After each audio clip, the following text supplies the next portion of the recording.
Donc du coup, je vous avoue que je comprends les polémiques, mais je ne vois pas où est le problème.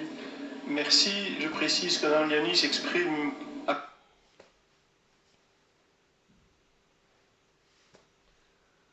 Allez, on est reparti.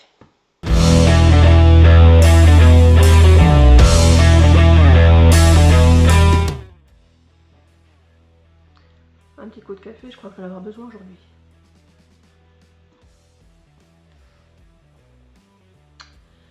Bon. J'avais dit que ce serait probablement ma première et dernière vidéo. Comme quoi, il faut jamais trop s'avancer.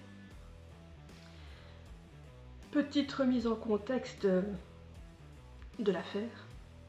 Then you push this button, which will give you 5 minutes to get out of there.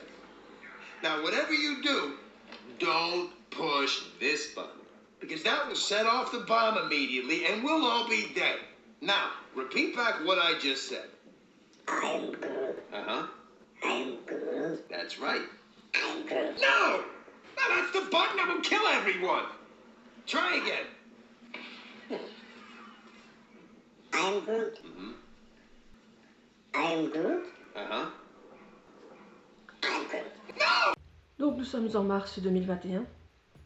Nous arrivons à la fin de l'échéance donnée pour la remise des bourses, des projets pour les bourses accordées à la Louvière aux artistes. Et il y a quelques jours, mardi précisément, je crois que nous étions le 2 mars, si je ne dis pas de bêtises, se tenait le conseil communal de la Louvière, retransmis en direct sur YouTube.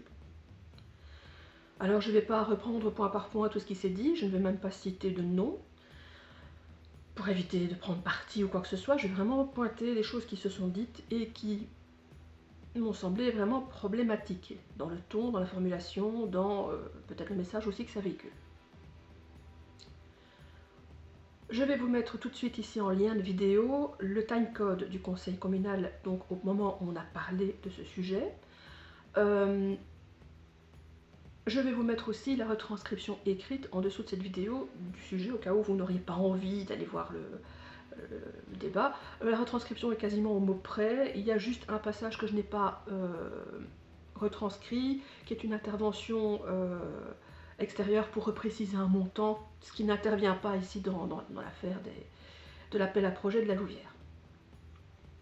Bon.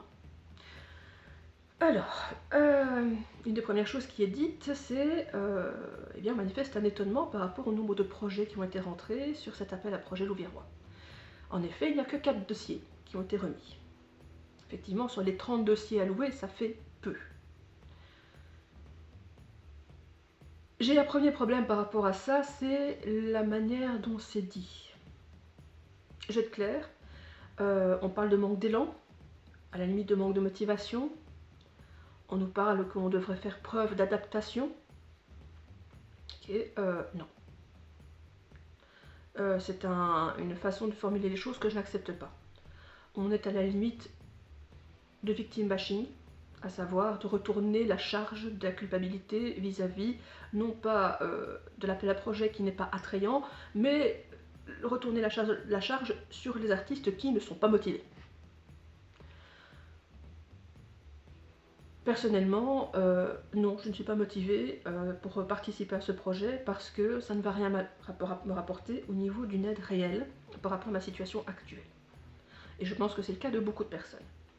Je rappelle, encore une fois, que le budget de cette bourse ne peut pas être utilisé dans n'importe quel domaine. On ne peut pas l'utiliser pour payer nos factures, on ne peut a priori pas l'utiliser pour payer notre loyer, les courses du mois ou quoi que ce soit. Ah, visiblement, il faut que ce soit bien employé dans le cadre, uniquement dans le cadre du dossier. Je sais pas vous les autres artistes, mais moi j'ai quand même d'autres frais dans ma vie que juste ce qui se rapporte à un projet. Donc je pense que s'il y a très peu d'artistes qui réagissent, c'est d'une part effectivement parce que l'aide que ça apporte n'est pas une aide, donc ce n'est pas attrayant dans la situation actuelle. Et d'autre part, il y a certainement aussi une certaine protestation. Soyons honnêtes. On n'est pas vraiment heureux par rapport à cet appel à projet, on l'a dit, je pense, on l'a redit, il y a un moment donné où je me demande comment il va falloir le dire. S'il vous plaît. Oui?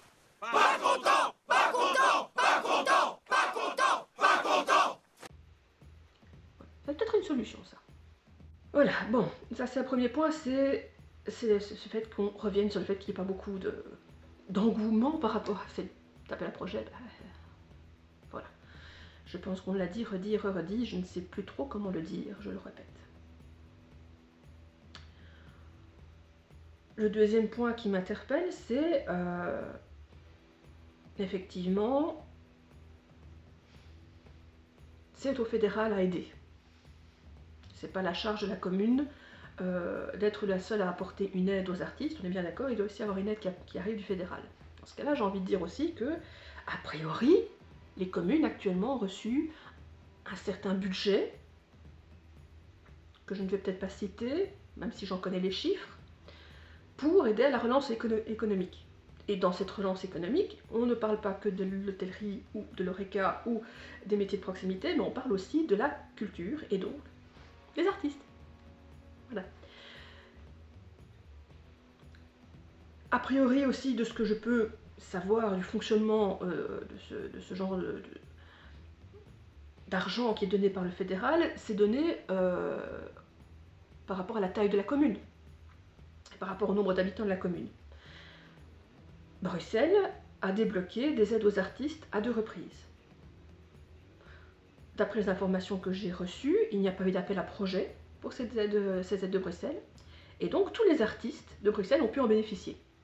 C'était pas des sommes phénoménales, il me semble qu'on m'a dit 1000 €. Là, je demanderai peut-être à un artiste bruxellois d'infirmer ou d'affirmer ce que j'avance ici. Ce qui veut dire que Bruxelles avait les fonds nécessaires pour aider tous les artistes qui étaient sur son territoire, qu'a priori, effectivement, ils ont reçu plus d'argent du fédéral, mais aussi a priori, il y a beaucoup plus d'artistes bruxellois qu'à la Louvière. Je rappelle gentiment pour ceux qui ont vu les magnifiques vidéos de Still Standing, de l'action Still Standing au mois de mai, je pense, ou avril 2020. J'ai plus exactement la date, là je pourrais peut-être le pouvoir retrouver, mais c'est pas important spécialement dans le cadre de ce sujet. Les rues de Bruxelles au niveau Still Standing étaient noires de monde. Et pas juste sur une petite portion. Je me souviens d'avoir vu la place de la Bourse complètement occupée, ainsi que qu'une grande partie de la rue de Brocaire, enfin du boulevard Anspach, quasiment je crois jusqu'à de Brocaire, c'était noir d'artistes. Noir. D'où le fait d'ailleurs que l'action, une fois qu'il y a eu le silence, a été aussi impressionnante. À la Louvière, j'y étais. Je le dis sincèrement, j'étais à Still Standing, je suis bien content d'ailleurs de l'avoir fait. Nous étions sur la place en face de l'église, désolée je n'ai plus le nom, j'ai une mémoire des noms catastrophiques, je le dis, mais non pas la place Mansart, mais l'autre place de l'autre côté. J'étais avec les artistes, on devait être, je dirais, 20 ou 30, grand maximum. On n'occupait pas du tout toute la place, clairement, ça on était très loin.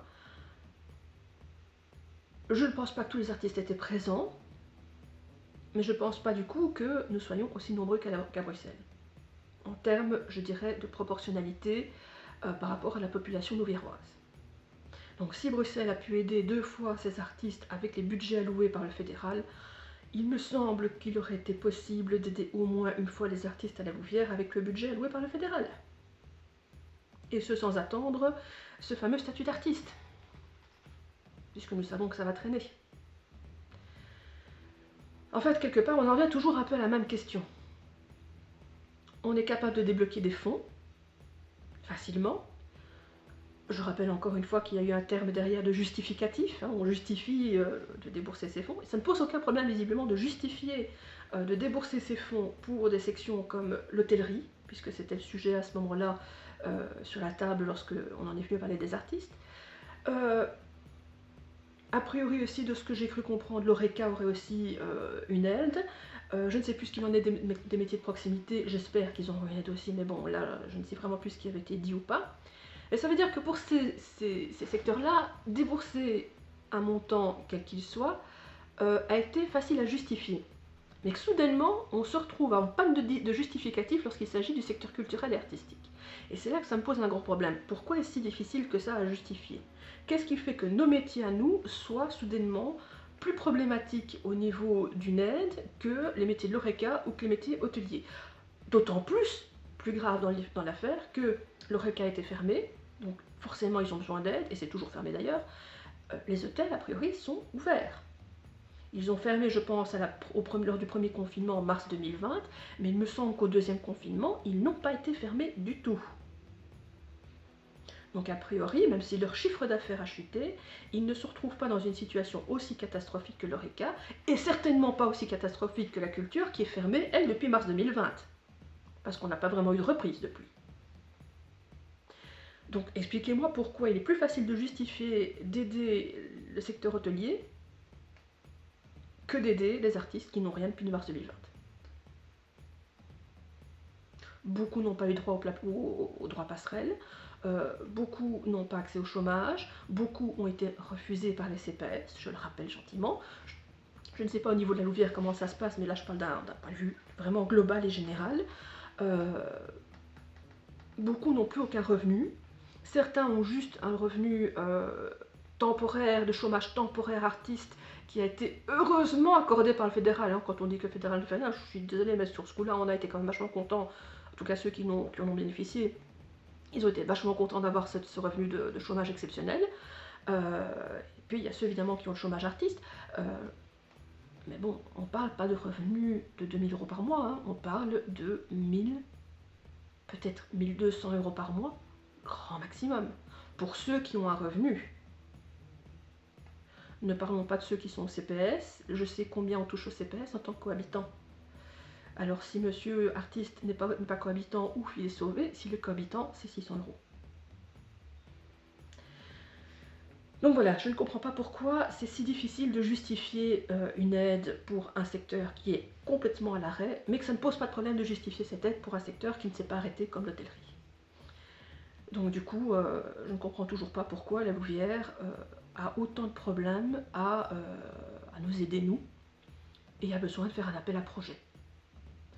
Mais je suis prête à entendre pourquoi, hein, c'est une question. À la limite, expliquez-moi, que je comprenne enfin, parce que je me casse la tête sur ce sujet depuis quand même plusieurs semaines, voire quasiment un mois, parce que je n'ai pas de réponse. Je ne comprends pas comment ce budget soit si compliqué à mettre en œuvre pour aider les artistes. Je crois qu'on serait quand même vachement plus content d'avoir tous 1000 € pour nous donner un petit coup de pouce pendant cette période-ci que 2500 € pour 30 artistes. Je m'avance peut-être, hein, mais bon. Alors, on a parlé aussi du fait qu'on ne se manifestait pas. Notamment que, bon, on ne peut pas tout connaître, ça je suis d'accord. Je vais revenir encore une fois là-dessus, je vais encore taper sur le clou. Oui, forcément qu'on ne se manifeste pas, il n'y a pas de cadastre. On l'attend depuis mai 2020, il n'y a toujours pas de cadastre. Or, ce cadastre aurait permis d'avoir la totalité des artistes de la ville de la Louvière, enfin des environs de la Louvière aussi, répertoriés. On saurait donc qui est là, qui n'est pas là, qui est artiste, qui est technicien, qui est peut-être même artisan, pourquoi pas. On aurait une visibilité au niveau artistique de la globalité des artistes sur la Louvière facilement avec un cadastre. Cadastre que nous n'avons toujours pas. Et je suis désolée de le dire et de le rappeler, on n'a toujours pas une raison claire sur pourquoi on n'a pas ce cadastre. Il me semble quand même qu'il y a des possibilités simples à mettre en œuvre pour récolter au moins le nom, le prénom de chaque artiste avec sa fonction. Et si en plus on peut effectivement se permettre d'avoir une information peut-être sur sa situation actuelle, tiens, est-ce que tu as le statut artiste, est-ce que tu as l'aide temporaire de chômage, est-ce que tu as le CPS, est-ce que tu n'as rien du tout, etc., etc. Ça aurait pu être intéressant aussi, mais ne serait-ce qu'avoir déjà un recensement de qui est artiste à la Louvière, ça permettrait quand même d'aider énormément de choses, de structures, aussi bien que de savoir qui a peut-être besoin d'aide ou qui n'en a pas besoin.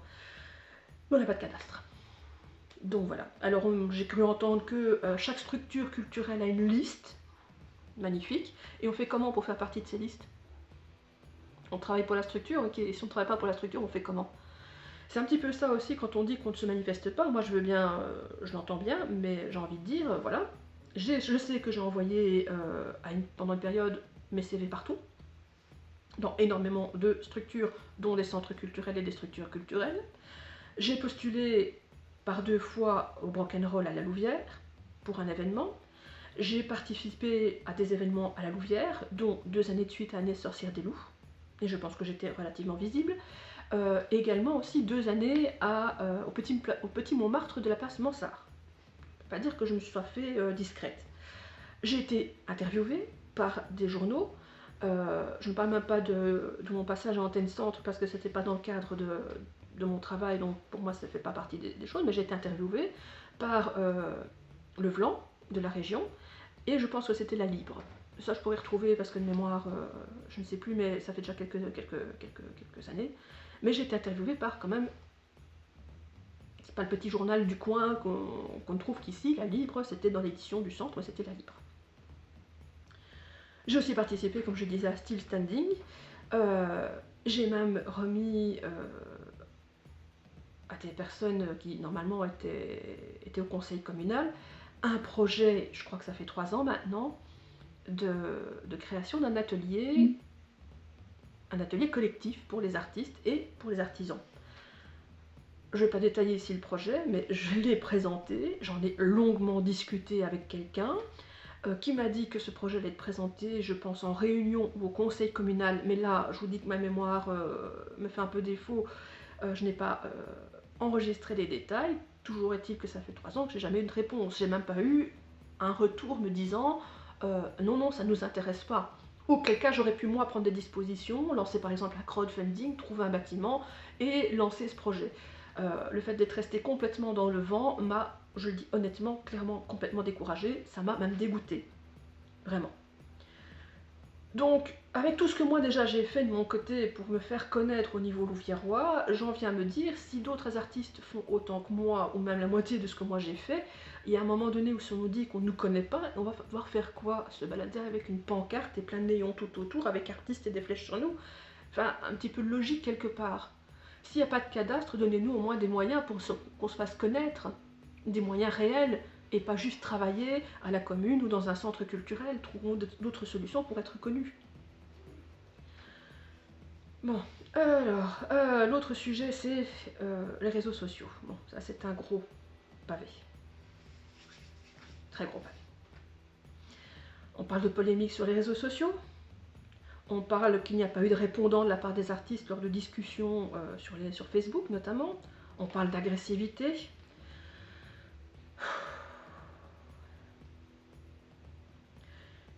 Je vais un petit peu expliquer pourquoi les gens s'expriment sur les réseaux sociaux. A priori, c'est relativement simple à comprendre, mais je peux concevoir qu'on n'y pense pas spécialement, surtout quand on n'est pas depuis longtemps sur les réseaux sociaux, qu'on n'est pas à fond dessus, je vais dire ça comme ça. Les réseaux sociaux, c'est un lieu où on peut s'exprimer publiquement. Ce qui veut dire que ce que l'on dit publiquement, évidemment, je ne parle pas de ce qu'on peut dire en privé, avec les paramètres de confidentialité, donc vraiment tout ce qu'on peut dire en public, a priori va être lu par plusieurs personnes, voire par beaucoup de personnes. Ce qui veut dire aussi qu'on a un peu plus de chances d'être sûr que ce qu'on a à dire ne sera pas ignoré. Des gens vont le lire, des gens vont peut-être le relayer. Envoyer un mail, on n'a aucune certitude que la personne à qui on a envoyé le mail va le recevoir, parce que les mails ça se perd, va le lire, va s'y intéresser, après tout c'est qu'un mail parmi d'autres, et encore on a encore moins de chances qu'il réponde. Je vais prendre un bête exemple, là je peux citer parce que ça a été dit publiquement sur Antenne Centre, M. Wimlo nous a invités à envoyer un mail pour donner notre avis sur l'appel à projet. J'ai envoyé un mail, j'aurais été content d'avoir une réponse qui aurait permis d'ouvrir la discussion, et ça aurait, je pense aussi, atténué les tensions, et tout ce que j'ai reçu, c'est un accusé de réception. Voilà. Donc oui, je comprends que les gens s'expriment sur les réseaux sociaux, comme moi je le fais d'ailleurs ici, et comme je le fais en vidéo. Parce que de cette manière, je suis sûre que le message passe. On ne peut pas dire que mon message n'a pas été fait publiquement, il est passé. Maintenant, quand on me dit qu'il n'y a pas de répondant, ou qu'il y a de l'agressivité, ou... Oui. Bon. Dans mon cas, il n'y a pas de répondant. Si, il y en a. Le souci, c'est que malheureusement, une personne avec qui je discutais, qui fait partie du conseil communal et que je ne viserai pas personnellement, m'a bloqué. Voilà, je ne sais pas pourquoi, parce que j'ai pas particulièrement été méchante avec cette personne, mais j'ai été bloquée. Voilà. Comme ça, pouf. Pas d'explication, même pas un petit message en privé, même pas une espèce d'ouverture de discussion en disant écoute, voilà, j'aime pas trop la manière, par exemple, dont j'ai dit quelque chose. Je peux comprendre, hein, parfois je suis honnête, je suis très directe, très franche, très assertive aussi, parfois carrément diplomate, soyons honnêtes. Je sais que j'utilise énormément de sarcasme et d'ironie dans ce que je dis parce que je suis comme ça. Et que même dans mes vidéos j'en fais, donc voilà, je vais dire... Quand je fais une vidéo, je prépare pas un texte déjà tout prêt. J'ai effectivement quelques notes, mais je ne vous prépare pas un speech. Je mets mon cœur quelque part sur la table quand je fais mes vidéos. Donc je parle quelque part comme j'écris comme je parle. Donc oui, je sais que ça peut parfois être mal pris. Mais j'ai aucun problème à ce qu'on vienne me dire. Écoute, je n'ai pas aimé la manière dont tu as dit ça. Est-ce qu'on pourra en discuter? Il n'y a aucun problème. Justement, ça va même moi me calmer si quelqu'un sort de ce cadre de balancer par exemple des affirmations en public ou des choses qui me choquent en public et vient me trouver en privé et qu'on puisse en discuter en privé, j'ai aucun problème avec ça. Par contre, me bloquer, ça c'est chez moi, c'est rédhibitoire, c'est très...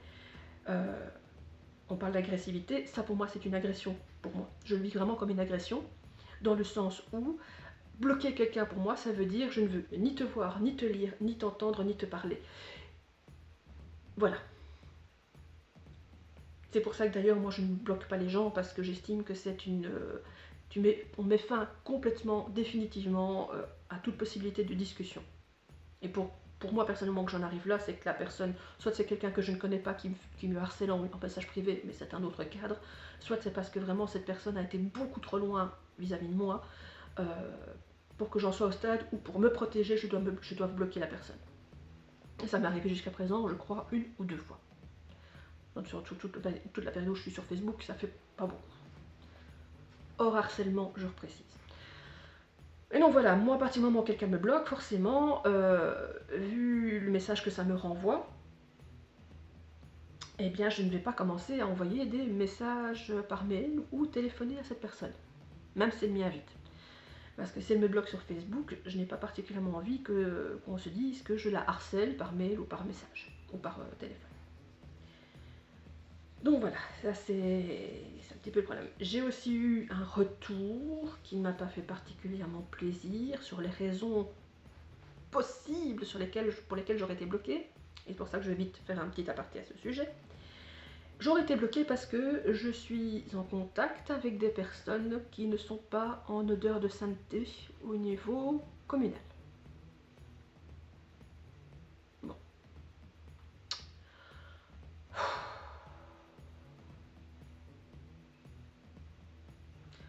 On n'est plus, je pense, au bac à sable. J'ai 40 balais, même si je ne les fais pas. Je suis capable d'avoir mes propres avis, de ne pas être d'accord avec des personnes que je côtoie, ou d'être d'accord avec des personnes que je ne côtoie pas. Je ne vais pas me laisser influencer parce que je suis amie avec truc, bazar, machin et chouette. Je suis amie avec des gens parce que je trouve qu'ils sont intellectuellement stimulants. Je suis amie avec eux parce qu'il y a des discussions qu'on peut avoir sur plein de sujets, et ce ne sont pas uniquement des sujets politiques. J'ai autre chose dans la vie que ça à discuter. Du coup, me bloquer juste parce que, j'ai envie de dire presque pour délit de sale gueule, ça vous fait plaisir. Qu'est-ce que vous voulez que je vous dise? Je veux dire, si on en arrive à ce stade-là, effectivement, c'est très triste. D'ailleurs, si on me bloque aussi parce que j'aurais été agressive sans venir m'en parler auparavant, oui, quelque part, je trouve ça extrêmement triste, quoi. Je veux dire, on a plus 5 ans, on est des adultes, on peut quand même discuter. J'ai jamais envoyé paître quelqu'un qui est venu me parler en privé en me disant écoute, j'ai pas trop aimé cette discussion-là, que du contraire. Je crois d'ailleurs qu'il y a plusieurs personnes qui pourraient témoigner que lorsque j'ai une tension avec quelqu'un, que je dis oh, j'ai peur que ça se passe mal, que Yuki prenne mal ce que je dis, je le trouve en privé, je dis ah, je suis désolée, voilà, je voulais peut-être pas pas foutre le brin quelque part sur ton profil et tout. Bon, voilà. Bon. Alors, qu'est-ce que j'ai encore à dire? Oui. Si. Comment vais-je pouvoir dire ça sans être abrupte ou agressive? Trouver les mots. Inspirer, expirer. Je prends un petit coup de café.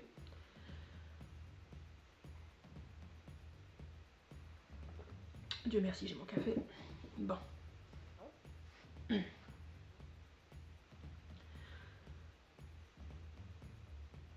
On a parlé de maladresse. On a confondu les termes ensemble. On a été maladroit. C'est compliqué. Plan de relance, fonds de soutien, concours, c'est compliqué.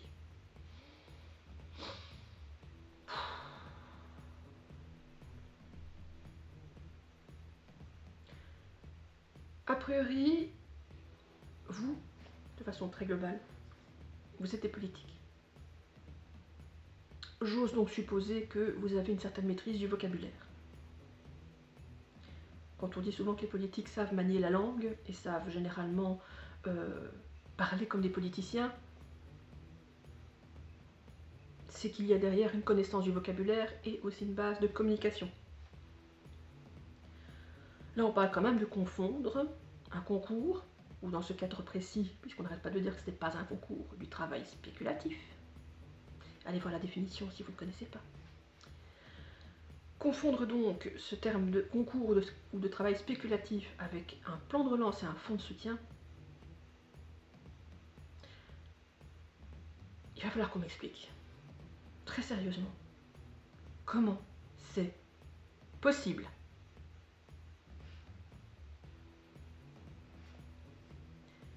On ne parle pas justement de confondre ce principe de concours et de travail spéculatif. Là, je pourrais comprendre effectivement qu'il y ait une confusion, même si les deux sont très mauvais. Mais confondre un fonds de soutien et un concours ou un appel à projet ou un travail spéculatif, comment vous le faites? Expliquez-moi là. Alors, soit,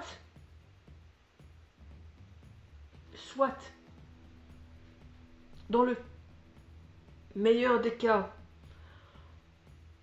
on a refilé la patate chaude, j'ai envie de dire, à des gens qui ont formulé cela de manière effectivement maladroite parce qu'ils n'étaient pas dans le secteur de la communication ou du parler politique, je vais dire ça comme ça. Okay, non, ça c'est dans le meilleur des cas. Dans le pire des cas, vous saviez très bien ce que vous disiez et en fait vous nous prenez pour des débiles. Et que du coup, des gens comme moi ont pointé du doigt que il y avait un problème, on est un peu mal pris maintenant. Et j'espère vraiment que ce n'est pas le pire des cas. Je préfère vraiment me dire que qu'on a confié les choses de bonne foi à des personnes qui n'ont pas bien formulé les choses. Mais même là, je trouve que c'est aussi... je vais reprendre l'analogie de l'ouvrier et de la commune. Hein, de l'ouvrier communal qui déversait le sel à la main. Bon. Donc oui, non. Si je crois que si des artistes sont capables de relever l'erreur et de la signaler et de la pointer du doigt, vous auriez dû en être capable aussi. Vous, politique. Je ne parle pas d'une personne, je dis vous, politique. Et je ne vise pas non plus un parti, au cas où. De toute façon, les gens qui se sentiront visés, vous savez ce qu'on dit. Hein. Voilà. Bon. Alors, on nous dit aussi, il est important de s'adresser à nous. Ouais. Je le redis, j'ai envoyé un mail. Le mail, la copie du mail est sur mon blog. On peut le lire. Jamais de réponse. Je peux même pas dire qu'il était pris en compte par rapport à l'appel à projet.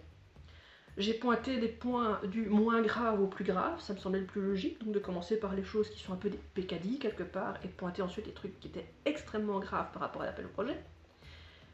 Dans le moins grave, j'avais parlé notamment des dates, qui ne correspondaient pas entre l'image et la publication, etc., entre même le règlement et la publication sur le site de la Louvière, il y avait des erreurs, donc les dates, c'était vraiment pas grave, mais quand on fait une publication, autant le faire bien, je veux dire, on communique une information, autant que l'information soit communiquée partout de la même manière. J'ai parlé aussi justement de l'emploi du vocabulaire, hein, le fonds de soutien, l'aide financière, plan de relance, voilà, c'est pas du tout un appel à projet, une bourse, ou un concours, hein, ni un travail spéculatif, hein, bon bref. Et ce sont les deux points qui ont été changés sur tout cet appel à projet. C'est bien quelque part, au moins ça on l'a lu. Ce qui est moins bien, c'est que les choses plus graves, on ne les a pas changées. À savoir que l'appel à projet, donc le travail spéculatif, n'a toujours pas été changé. Que les conditions, encore une fois, de constitution du dossier sont toujours aussi compliquées, toujours aussi chiantes à faire et toujours aussi discriminantes, hein, soyons clairs. Je rappelle qu'un technicien ne sait pas postuler, un écrivain ne sait pas postuler, moi en tant qu'auteur de bande dessinée, je ne sais pas postuler. Et j'ai même des personnes, des amis qui sont dans les spectacles de rue qui ne savent pas postuler non plus, qui ne savent pas poster un appel à projet. Donc je rappelle que ce point-là qui était quand même bien mis en avant n'a pas été changé. Un autre point aussi, il y en a peut-être d'autres, hein, mais c'est ceux qui me reviennent le plus vite à l'esprit. Un autre point que j'avais pointé du doigt et que je trouvais d'ailleurs un des plus graves, le formulaire d'inscription, où on ne vérifie pas que l'artiste est bien un artiste. Ben, il n'y a toujours pas été changé. Il n'y a toujours aucune vérification. On ne demande pas de joindre un portfolio, on ne demande pas de joindre des preuves, on ne demande pas de joindre les réseaux sociaux, quoi que ce soit, pour vérifier effectivement que la personne qui postule, qui remet son projet, est bien un artiste, voire un artiste à temps plein. Donc encore une fois, Pierre, Paul, Jacques et Gisèle, ouvriers, avocats, caissiers, que sais-je, et bien ils peuvent soumettre leur appel à projet, ils peuvent soumettre un appel à projet. Après tout, il y en a un qui fait un petit peu de crochet quand il s'embête, le troisième là qui fait un petit peu de peinture quand il s'ennuie, le quatrième qui fait un peu de poésie, et finalement ils peuvent, hein. Ils peuvent très bien répondre à cet appel à projet pour leur hobby. Par contre, Julien, musicien, Vanessa, peintre à temps plein et compagnie, ou Gilbert, technicien, régisseur, son, lumière, peu importe, eux, comme ils ne savent pas remettre d'appel à projet, peanuts quoi. Voilà. Donc on va encore une fois aider les mauvaises personnes. Et en plus de ça, de toute façon, encore une fois, et ça aussi, c'est des choses que j'ai dit, je pense, dans mon mail et qui ne sont pas rentrées visiblement en ligne de compte, on ne peut pas utiliser ce budget comme on veut. Il faut rentrer les notes, les tickets de caisse quelque part pour prouver comment on a utilisé ces 2500 € de bourse, ce qui veut dire qu'on ne peut pas l'utiliser pour manger. Or, actuellement, si on a quand même des mouvements comme Fit de Culture à Bruxelles, c'est qu'on a un peu besoin de manger plus que d'avoir un putain de projet à 2500 balles. Même si on était payé 2500 €, au moins on pourrait l'utiliser à ce qu'on veut. Mais non. Il faut que ce soit juste utilisé dans le cadre bien strict et bien étroit de cet appel à projet. Et vous comprenez, vous vous demandez pourquoi est-ce qu'il n'y a que 4 personnes qui réagissent. Je suis désolée, hein, mais bon, ça me semble clair pourquoi il n'y a que 4 personnes qui ont soumis un appel, qui ont répondu à l'appel à projet. Parce que ça ne nous aide pas. Je le dis, je le redis, je ne sais pas comment je dois vous le dire encore.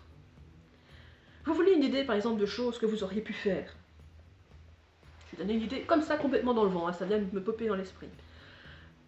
Vous auriez pu, par exemple, fournir à l'Oreca un budget pour qu'il fasse des petits repas à distribuer au secteur artistique et culturel, donc les techniciens du spectacle, les artistes, etc., à un prix bien moindre, puisque déjà prépayé quelque part par la commune.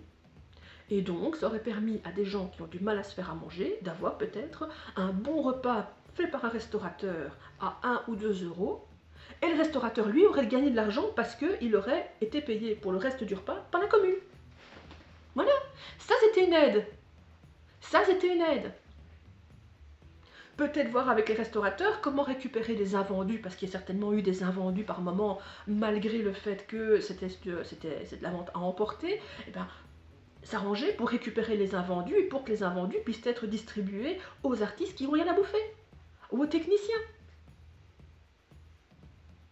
Et ça aurait pu être mis en place par la commune, pour ne pas faire justement ce système qui est un petit peu, maintenant qu'on a un petit peu tendance à faire à toutes les sauces, je ne sais plus le nom, le principe en fait de pouvoir commander les invendus sur une application et de pouvoir aller les chercher. On a un panier pour, je sais pas, 3, 4, 5 euros, et on a un panier parfois bien rempli d'invendus chez Louise, chez Carrefour, dans certains restaurants tout à volonté. Je crois qu'il y a le Wok d'ailleurs à la Louvière qui fait partie de ce système.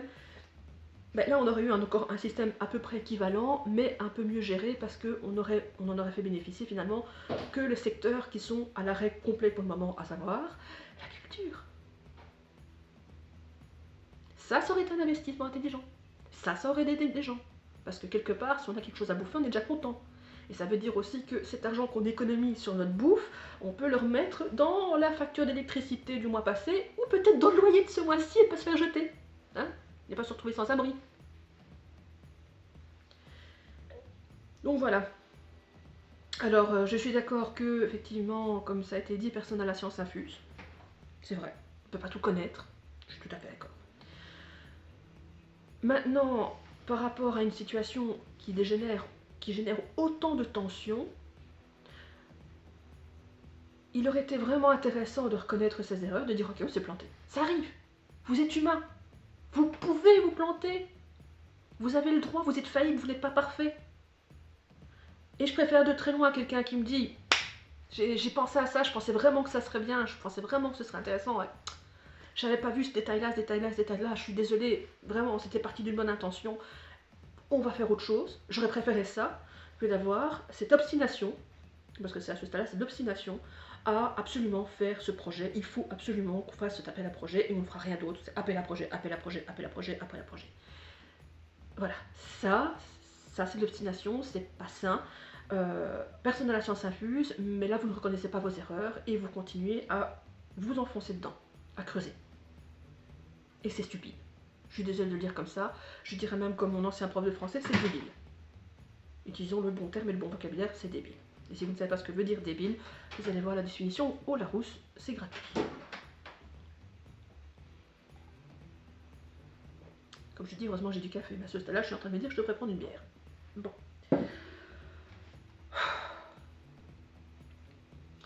Donc je vais le redire, en résumé. Il n'y a que 4 propositions, parce que le projet n'est toujours pas adapté à la situation actuelle des artistes. L'offre d'aide n'est pas une aide. Nous ne sommes pas intéressés par quelque chose que je ne vais pas pouvoir utiliser pour des cas pratiques et concrets, là, maintenant, tout de suite. Je l'ai dit dans mon mail, je vais le redire encore une fois ici. La plupart des artistes, notamment des artistes, je vais dire visuels, ont des frais. Et pas que les artistes visuels, bien sûr, mais voilà. On a des frais mensuels liés à notre pratique artistique.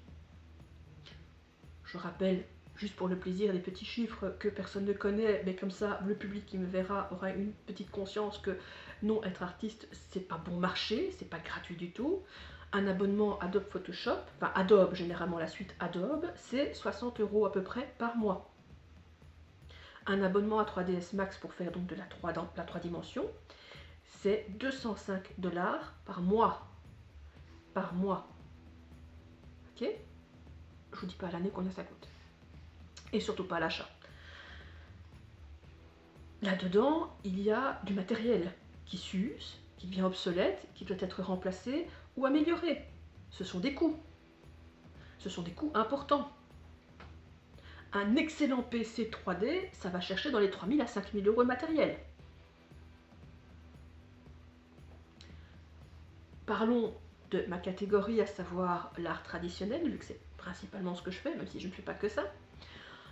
Un pinceau, ça va chercher, si je ne veux pas chercher chez Action, bien sûr, et je ne vais pas chercher mes pinceaux chez Action parce qu'ils malheureusement ne sont pas de bonne qualité, mais un bon pinceau de bonne qualité, ça va chercher entre 5 et 20 € le pinceau.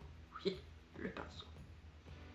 Un pot de peinture, entre, je crois que mes peintures, à moi, donc je travaille avec de l'encre acrylique, qui est un médium différent peut-être de ce qu'on a l'habitude de voir, mais je suis à 8 € le pot. Un godet d'aquarelle, 5 €. Oui, le petit godet, là, le petit machin, 5 € le godet. Dans les moins chers, parce que ça peut monter plus cher selon le type de couleur et selon la marque, etc., etc. Le papier, n'en parlons même pas. J'ai des blocs de papier de 10 feuilles qui m'ont coûté 50 €. L'étoile, ouf, ça peut monter aussi très cher, hein. Dès qu'on commence à monter en taille au niveau des toiles, ça coûte une fortune. Dans d'autres métiers, les métiers du son, l'instrument de musique, vous croyez vraiment que ça coûte pas cher? Vous croyez qu'une fois qu'on l'a acheté, c'est fini, il faut plus rien faire? Ça s'use, il faut remplacer parfois des cordes quand c'est un instrument à cordes, quand c'est un instrument à vent, il faut le nettoyer, il faut le protéger, il faut... Ben, il y a énormément de choses à voir. Si vous faites de la musique, vous enregistrez chez vous, il faut un matériel pour enregistrer. Bon là ici j'enregistre une vidéo, j'ai du matériel pour enregistrer cette vidéo, même si c'est avec mon GSM que j'utilise tous les jours, il y a du matériel derrière, il y a une lumière, il y a des systèmes pour pouvoir traiter ensuite la vidéo, ce sont des systèmes qui sont rarement gratuits. Pour bien faire, je devrais aussi avoir un système pour insonoriser l'espace où je travaille, ce que je ne fais pas parce que ça demande un budget que je n'ai pas pour le moment. Mais voilà, tous les métiers artistiques ont énormément de frais annexes en plus du loyer, des factures et de la bouffe. Et ces frais annexes sont ignorés parce qu'on n'en parle pas.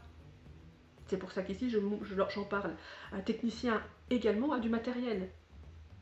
Moi en tout cas j'avais des amis techniciens qui avaient leur propre table de mixage parce que les tables de mixage qui étaient fournies généralement par les espaces de théâtre, concerts, etc.